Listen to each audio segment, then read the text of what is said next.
ભાવનગર શહેરમાં જિલ્લા એલસીબીની police patrolling દરમિયાન ચોક્કસ માહિતીના આધારે શહેરમાં આવેલ એસટી બસ સ્ટેશન નજીક આવેલા જહાંગીર મિલ પાસે ઇંગ્લિશ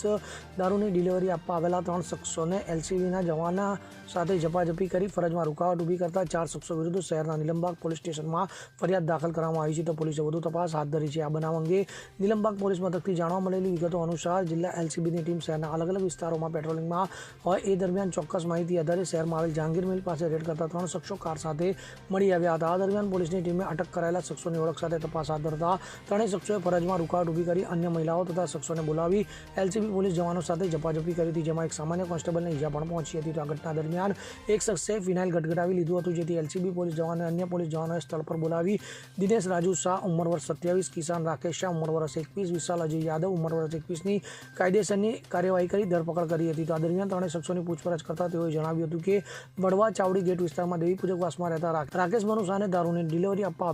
આવ્યા હોવાનું જણાવ્યું હતું, જેથી જિલ્લા એલસીબીની ટીમે કાર, દારૂ તથા મોબાઈલ મળી કુલ રૂપિયા 1,10,147નો મુદ્દામાલ કબજે કરી 4 શખ્સો વિરુદ્ધ નીલમબાગ પોલીસ સ્ટેશનમાં પ્રોહિબિશન તથા ફરજમાં રૂકાવટ સહિતની કલમો હેઠળ ગુનો નોંધાવી વધુ તપાસ હાથ ધરી છે અને તેનું જાહેરમાં રિકન્સ્ટ્રક્શન પણ કરવામાં આવ્યું હતું। Bureau report CN24 news. હવે જુઓ દેશ દુનિયાની તમામ ખબરો તમારી આંગળીના ટેરવે। ઉઠાવો મોબાઈલ અને ગૂગલ પ્લે સ્ટોર પરથી ડાઉનલોડ કરો અમારી CN24 ન્યૂઝ મોબાઈલ એપ।